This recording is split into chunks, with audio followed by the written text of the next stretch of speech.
Haleluya.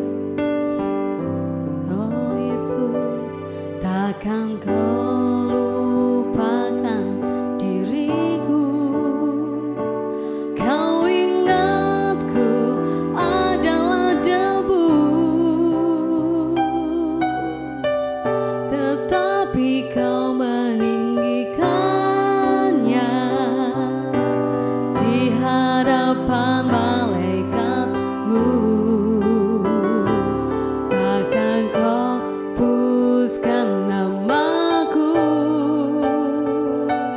dari kitab kehidupanmu.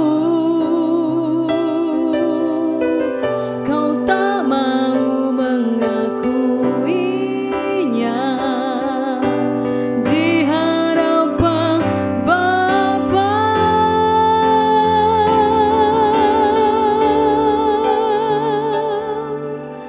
Kau Allah yang tiada mengingat lagi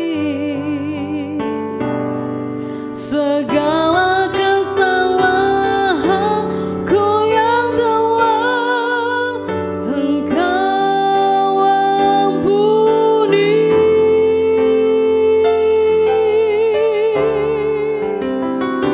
Walau dosaku merah berkain kesumba, Engkau menjadikanku putih seputih bulu domba.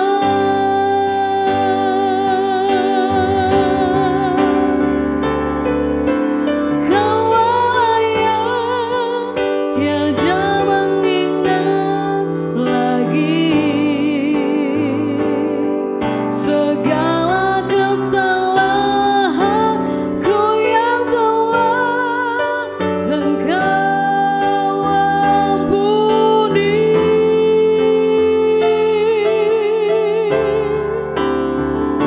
Walau dosaku merah berkain kesumba, Engkau menjadikanku putih seputih bulu domba.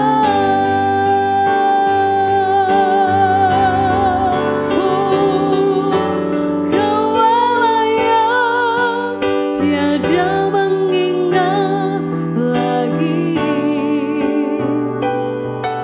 segala kesalahanku yang telah Engkau ampuni.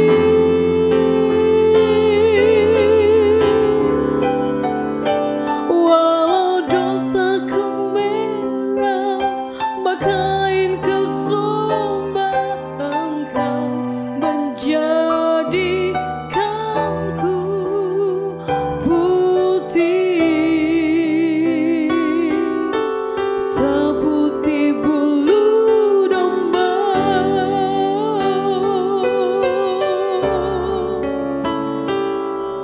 Oh haleluya, Engkau mengampuni setiap kami. Haleluya,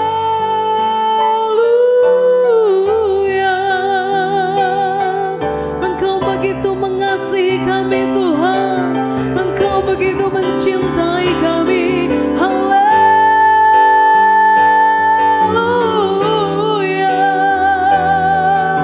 terima kasih Tuhan buat setiap pengorbananmu.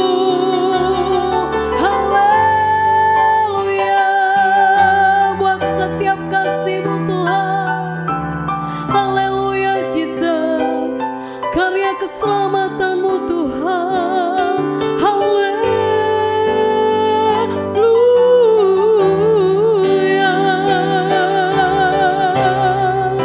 Oh Yesus Tuhan, terima kasih. Haleluya.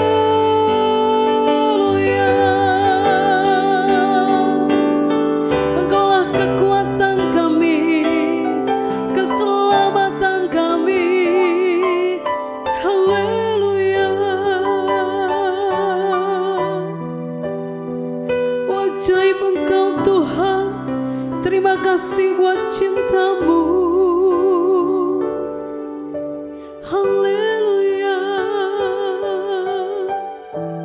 haleluya Yesus. Kau Allah yang tidak pernah mengingat kesalahan kami. Kau Allah yang tiada mengingat lagi segala kesalahanku yang telah Engkau ampuni.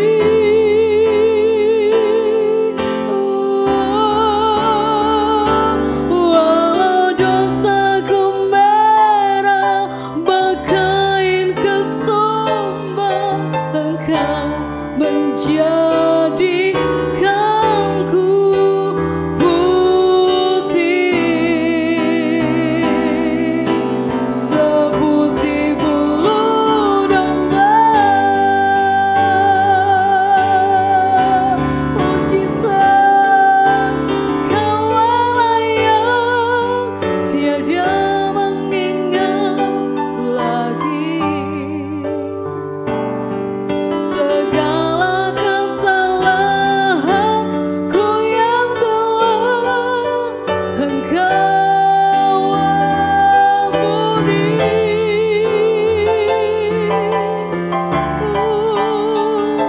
Walau dosaku merah bagaikan kesumba, Engkau menjadikanku putih seputih bulu domba.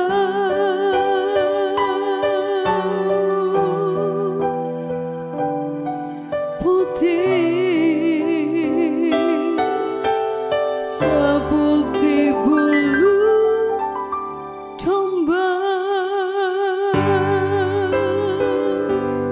Terima kasih Tuhan. Terima kasih buat karya keselamatanmu. Terima kasih buat cintamu. Terima kasih Tuhan buat kasih setiamu. Terima kasih Bapak, terima kasih. Kami bersyukur pagi hari ini. Berfirmanlah Tuhan. Kiranya hal-hal yang ajaib Tuhan akan singkapkan pagi hari ini untuk kami semakin mencintai Engkau, meneladani Engkau Tuhan.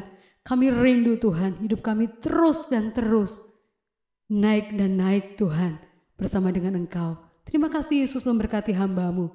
Hanya di dalam nama Tuhan Yesus Kristus. Haleluya. Amin.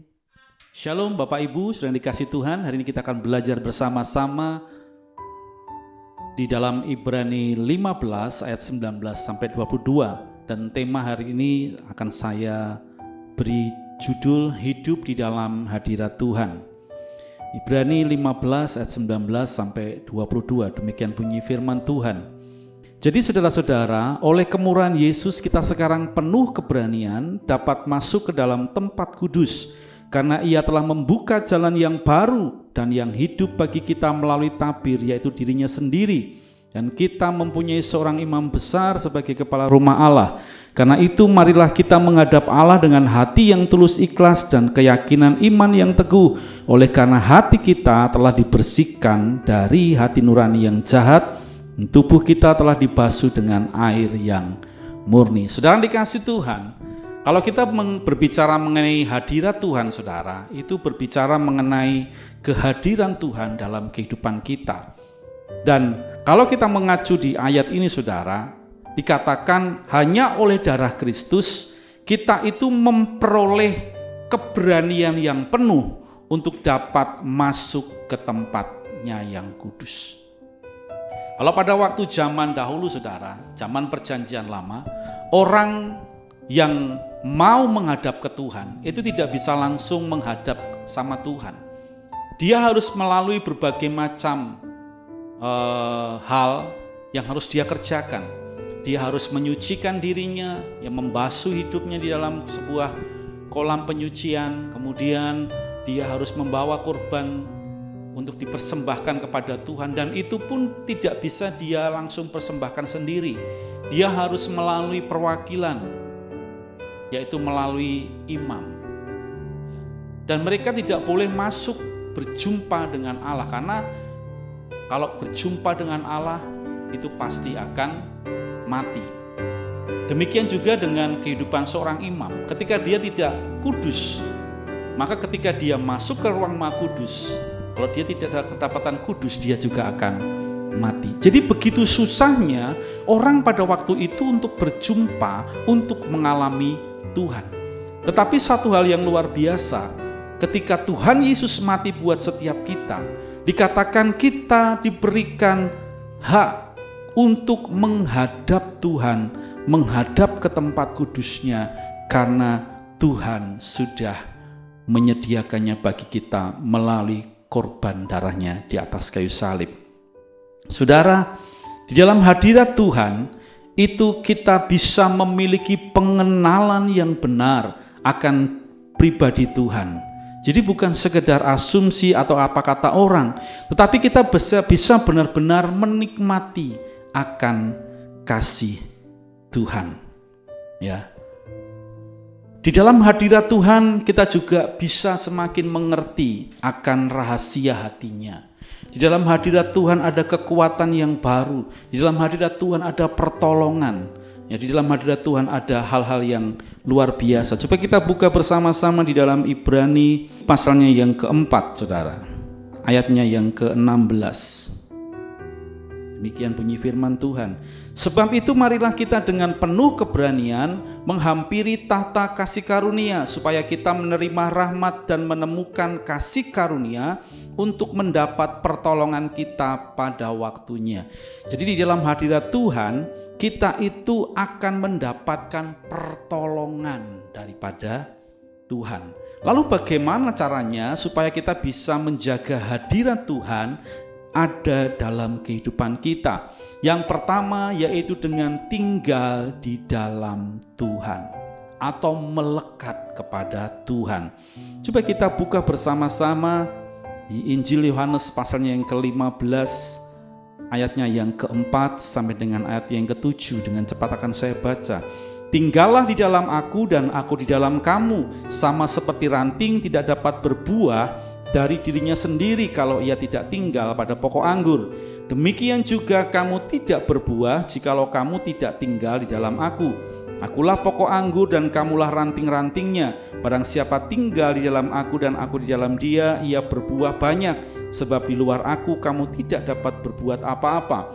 Barang siapa tidak tinggal di dalam aku, ia dibuang keluar seperti ranting dan menjadi kering. Kemudian dikumpulkan orang dan dicampakkan ke dalam api lalu dibakar. Jikalau kamu tinggal di dalam aku dan firmanku tinggal di dalam kamu, mintalah apa saja yang kamu kehendaki dan kamu akan menerimanya. Jadi Tuhan mau agar kita menjaga hadiratnya dalam hidup kita, yaitu dengan apa? Tinggal di dalam Kristus atau melekat kepada Tuhan. Kita ini carang dan Yesus adalah pokok anggurnya.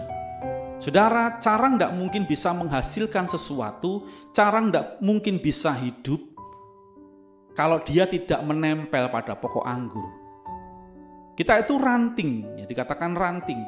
Jadi ranting itu kalau terpisah dengan pokoknya, maka dia akan mati, dia akan kering dan tinggal dibakar. Tapi ketika ranting itu tetap melekat dan tinggal dalam pokok anggur, melekat pada pokok anggur, maka dia akan apa? Menerima asupan makanan, menerima sesuatu nutrisi yang terbaik, sehingga melaluinya akan menghasilkan buah.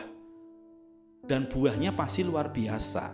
Makanya Tuhan mau supaya setiap kita tinggal melekat kepadanya. Karena di luar Tuhan dikatakan kita tidak dapat berbuat apa-apa. Dan di luar Tuhan dikatakan kita akan menjadi kering.